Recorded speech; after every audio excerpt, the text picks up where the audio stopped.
Welcome back to Talk About It in English, where we build the exact words you need for real life. Today, we are going to build a survival simulator to fix the most stressful, anxiety-inducing button on your phone. It is Friday at 5 p.m. You are on your couch and your phone buzzes with a voice note from a coworker inviting you to a loud dinner, but your social battery is at 0 and absolute dread sets in because you do not know how to say no without sounding mean. I used to do this all the time. I would literally panic and invent a fake story about a sick cousin just to avoid the direct translation of "I am not going," which sounds so angry in English. By the end of this video, you will have a bulletproof 3-part formula to say no warmly, honestly, and in under 3 sentences. So let us get these words in your mouth. That feeling of looking at your phone screen, seeing an invitation to something you absolutely do not want to attend, and feeling your heart rate spike is so universal. When you are speaking a second language, that anxiety is multiplied by 10. You want to be a good friend, you want to be a cooperative coworker, and you want to practice your English, but sometimes you are just completely drained. Exactly. And because you want to be polite but you lack the specific cultural vocabulary for a polite rejection, you fall into what we call the over-explaining trap. You think that to justify saying no, you need a massive, dramatic reason. So you sit on your couch staring at the message and you start typing out a novel. You write that your sister is visiting from out of town unexpectedly and her car broke down, so you have to go help her. I have actually done this. Years ago, I was invited to a weekend hiking trip. I hate hiking. I did not know how to just politely decline, so I told my coworker that my dog was violently ill and I had to take him to the emergency vet. It got me out of the hike, but for the next 3 weeks, every time I saw that coworker, they asked me for detailed medical updates on my dog. I had to keep inventing symptoms and treatments. It was exhausting. And more importantly, my grammar suffered because I was trying to string together complex past and future tenses to maintain a lie I never should have told in the first place. When you invent a complex lie because you're nervous, your brain is working too hard. You're translating vocabulary for car engines or veterinary medicine instead of just having a natural conversation. The other trap learners fall into is the direct translation trap. In many languages, it is perfectly acceptable and normal to simply state the negative fact. You might say, "No, I'm not going to the dinner," or "I do not want to go to the bar." If you say, "I am not going" to a native English speaker, they will immediately think they have offended you. In English-speaking cultures, especially in North America and the UK, direct refusals sound like a declaration of war. They sound angry, confrontational, and deeply cold. The native speaker will instantly wonder what they did wrong to make you so upset. So we have 2 bad options. You either build a mountain of lies that causes you more stress, or you use a direct translation that damages the relationship. Today, we're completely throwing out both of those options. We're going to replace them with a simple 3-step formula that native speakers use every single day. The goal is to keep your response short, keep it vague, and keep it incredibly warm. The first step of this formula is what we call the cushion. Think about what a cushion does in real life. It softens the impact when you fall down. In a conversation, a cushion softens the impact of the word no. Before you give them the bad news that you are not attending their event, you must always validate the invitation itself. You have to show them that you appreciate the fact that they thought of you. If you skip the cushion, the rejection feels personal. The cushion proves that you're rejecting the event, not rejecting the person. The most reliable, natural phrase you can use for this is, "Thanks so much for thinking of me." Let's look at that phrase closely. It's not just "thank you for the invitation," which sounds a bit like a formal wedding response. "Thanks so much for thinking of me" makes it personal. It highlights their kindness. Notice the rhythm of that sentence. Thanks so much for thinking of me. The emphasis lands heavily on the word thinking. I want you to try saying that out loud right now, wherever you are. Thanks so much for thinking of me. When you say it, you need to channel genuine warmth. If you say it with a flat, robotic tone, it actually sounds sarcastic, like you're mocking them. The tone of your voice is doing 50% of the work here. Another fantastic cushion phrase, and probably the most common one used by native speakers in casual situations, is "I'd really love to, but..." This phrase is magic because it tells the person that your desire is to be there. You're communicating that in a perfect world, you would go, but external circumstances are preventing it. Let us break down the pronunciation of that phrase, because the way native speakers say it is very specific. We almost never say the full words, "I would really love to." We use the contraction. We say, I'd really love to. The D sound is very soft, almost swallowed. I'd really love to. And notice how the word love is stretched out. You do not say, I'd really love to. You say, I'd really love to. That vocal stretch adds the emotion. And then you add the word but, and you leave it hanging in the air for just a microsecond. I'd really love to, but... That tiny pause after the word but signals to the listener that the bad news is coming, so they are emotionally prepared for it. Let us practice that whole sequence. I will say it, and I want you to shadow my exact intonation. I'd really love to, but... That is the perfect setup. You have protected their feelings, you have shown appreciation, now you have to actually decline the invitation, which brings us to step 2 of our formula, the low-energy truth. This is where you replace the complicated lies about broken cars and sick cousins with the most universally accepted excuse in the English language, which is simply being tired. In modern English-speaking cultures, acknowledging that you are burnt out, exhausted, or just need a break is a completely valid boundary. Native speakers use this all the time. It is highly relatable.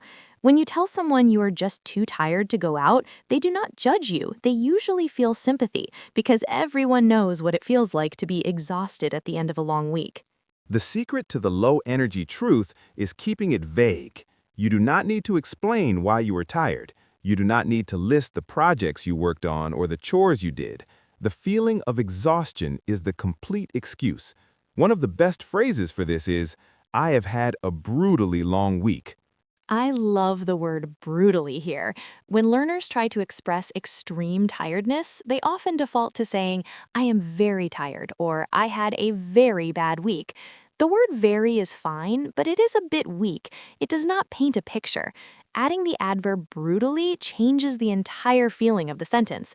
It makes the other person immediately understand the weight of your week. I have had a brutally long week. When you pronounce brutally, make sure you hit that BR sound strongly at the beginning. Brutally. It sounds almost heavy, which matches the feeling you are trying to describe. If learning the actual psychology behind English conversations like this is helping you feel more confident, make sure to subscribe to the channel. We build a new real-world topic every single week so you never have to feel stuck in these everyday moments. Another incredibly natural phrase for step 2 is, I am totally exhausted. Again, we are upgrading the vocabulary from tired to exhausted. Exhausted means your battery is completely at zero. There's a specific pronunciation trick for this word that catches a lot of learners. The letter H is completely silent. You do not say exhausted. The X actually makes a Z sound. It is pronounced like exhausted. Let us practice that together. Exhausted. I am totally exhausted.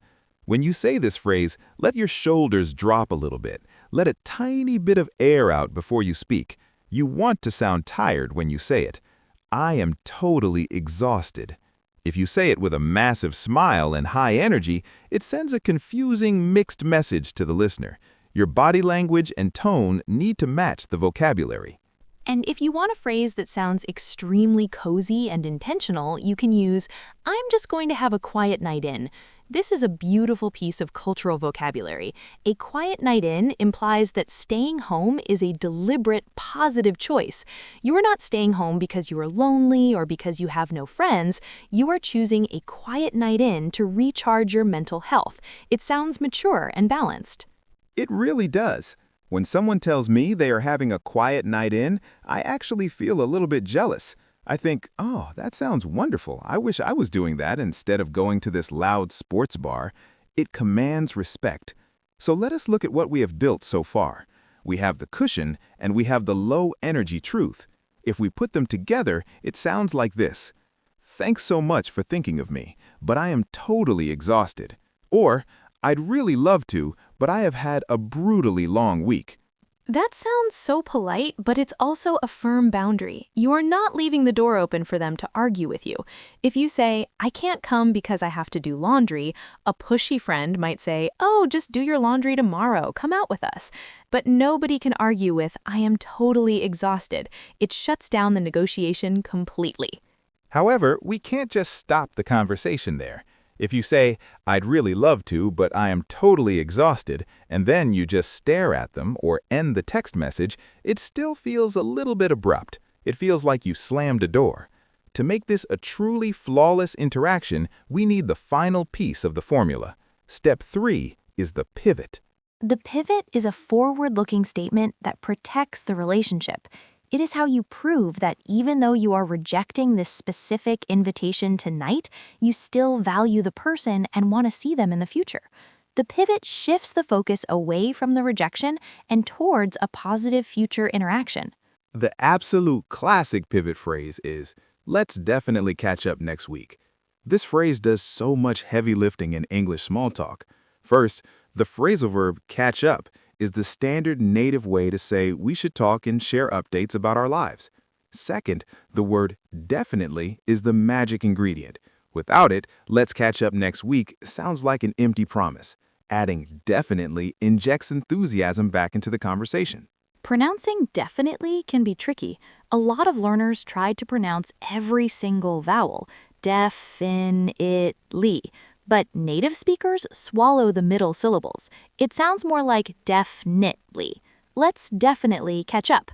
Try shadowing that phrase and put the stress on the first syllable of definitely. Let's definitely catch up next week. Another great pivot, especially if they're going to an event with a group of people, is to give them permission to have fun without you. You can say, have a great time tonight. This shows that you are not trying to ruin the party just because you are not going. It is generous and warm. You are sending them off with good energy. And if it is a recurring event, like a monthly meetup or a weekly run club, you can use the phrase, I will catch you at the next one. This is casual, breezy, and completely removes any guilt from the situation.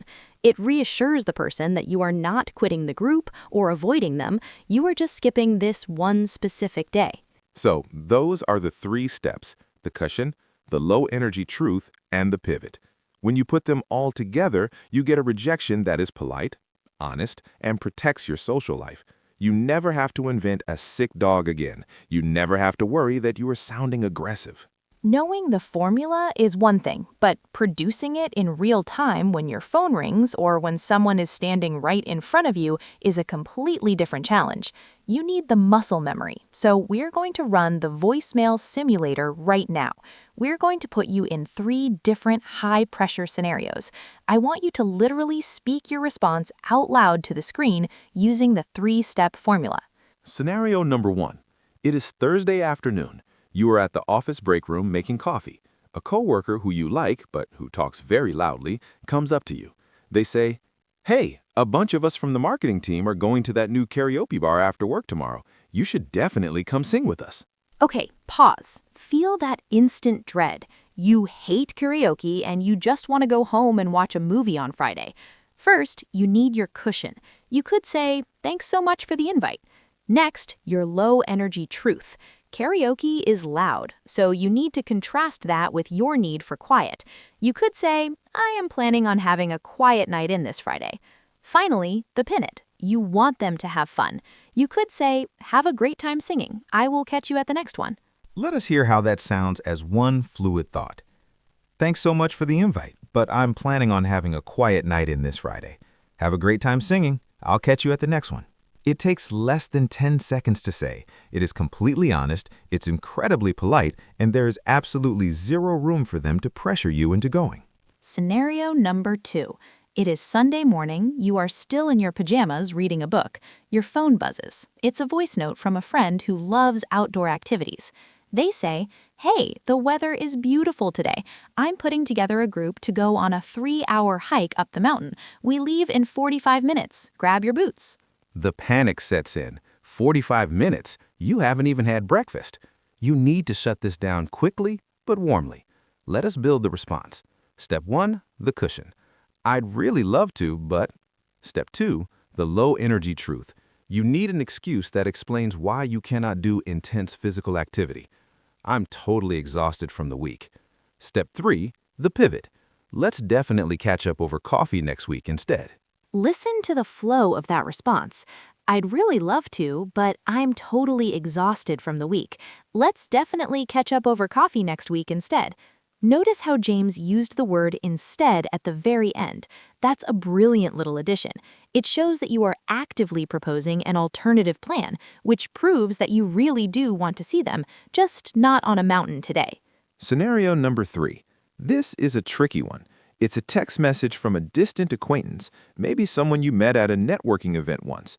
They text you, "Hi, I'm going to be in your neighborhood this evening. Do you want to grab dinner?" This is hard because you don't know them very well, so you want to be professional, but you really do not want to give up your evening. Because it is a text message, you have a moment to breathe. Do not just reply with, "No, sorry." Use the formula. Cushion, "It is so great to hear from you. Thanks for thinking of me." Low energy truth, "I have had a brutally long week and I am just crashing tonight." Let us look at that word crashing. That is a great slang term to add to your vocabulary. When a computer crashes, it shuts down completely. When a person crashes, it means they're going to sleep or going to completely relax on the couch. It's a very visual way to say you are exhausted. I'm just crashing tonight. And then the pivot for this acquaintance. Since you don't know when you will see them again, you can keep it slightly open-ended. I hope you have a wonderful evening in the neighborhood. Let me know the next time you're in town.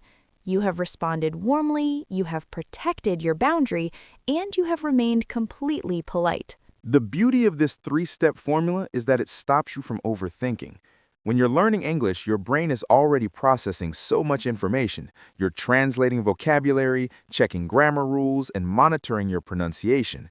When a sudden invitation happens, your brain gets overwhelmed. The formula acts as an anchor. You don't have to invent anything new, you just pull the cushion, the truth, and the pivot from your memory. Exactly. And the more you practice these specific phrases, the more they will feel like your own words.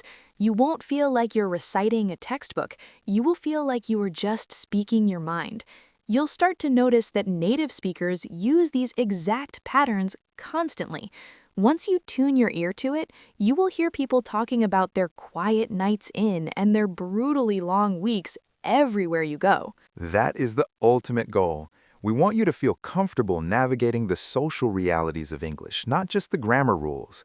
Saying no is a fundamental human right, and you should be able to exercise that right in your second language just as confidently as you do in your first language.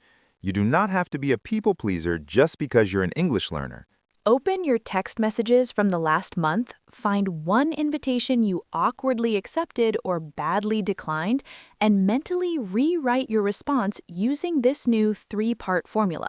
Then, click the video on screen to learn how to make natural small talk when you actually do decide to go out. You have the tools to protect your time now, so go enjoy your quiet night in. Thanks for practicing with us, and we'll see you in the next lesson.